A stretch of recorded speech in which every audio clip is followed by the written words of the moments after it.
Hello everyone, this video is all about why you are key to recovery and why self-coaching, not me, not Claire Weeks, not other teachers, are responsible for recovery. You are the person that will get you through to recovery. Some people find that daunting. I find that exciting and powerful, because you don't need to rely on me as much as I'd love you to watch my YouTube videos more and more, buy all my products.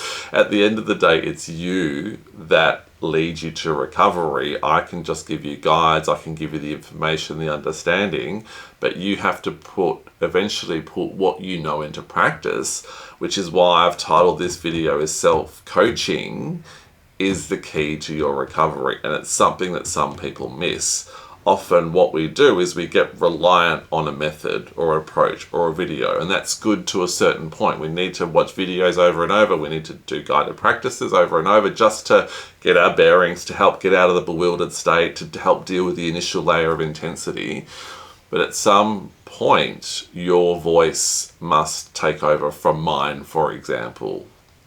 You must, write your own notes down. You must think about what you're going to say to yourself. I would say adrenaline, it's just adrenaline, slow down, go loose, if you're feeling a panic attack or an intense anxiety attack. But what words work for you? So what I talk about in this YouTube channel is principles. It's not serious, it's just adrenaline, it's just sensitization, it's just a habit. It will eventually pass, it always passes. So I use a lot of these different words.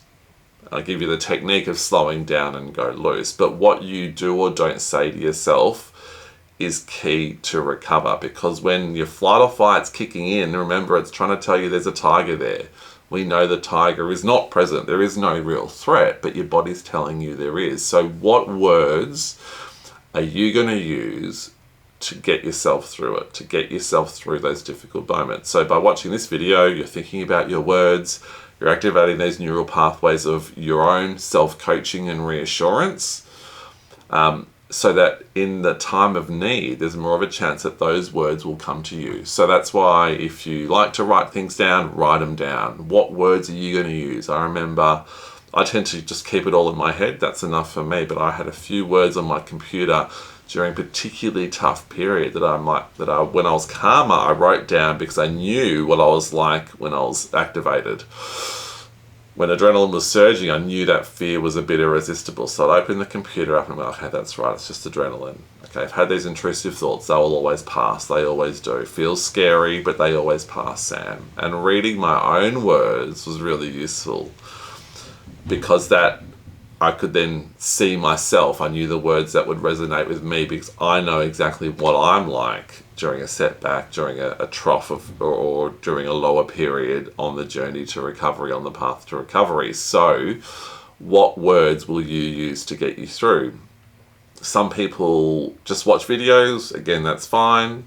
Nothing wrong with that. They might do the guided practices, but I encourage you to be more active, not just listen, but then take the learnings on board and form your own narrative about it. It doesn't have to be exactly what I say. In fact, whatever you say is best for you. Some people say, oh, don't you really use adrenaline, Sam? I use the word sensitization, or I don't really float like Claire Weeks talks because I didn't understand that I do this, I go loose, or I breathe. And if breathe works for you, great.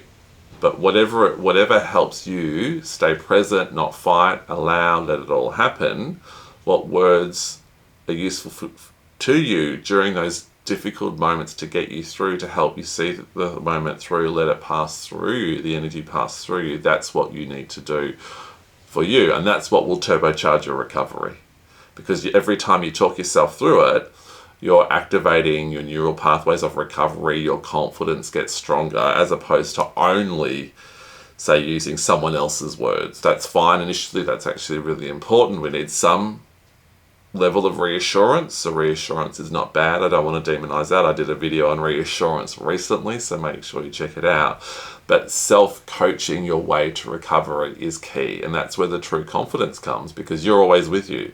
You know, by doing this, by getting the words that work for you, that you've got them wherever you are, whether it be at work, at the shopping centre, looking after your kids, whether you have a new baby, whether you're caring for loved ones, whether you're feeling ill or unwell, you've always got your words with you to coach yourself through these difficult moments. And again, that is what will turbocharge your recovery. That's what really reinforces the synapses between those neural pathways of recovery that will continue to activate more and more and lead you towards recovery. Again, I hope that helps. As a reminder, if you've got any questions, please let me know. Take care.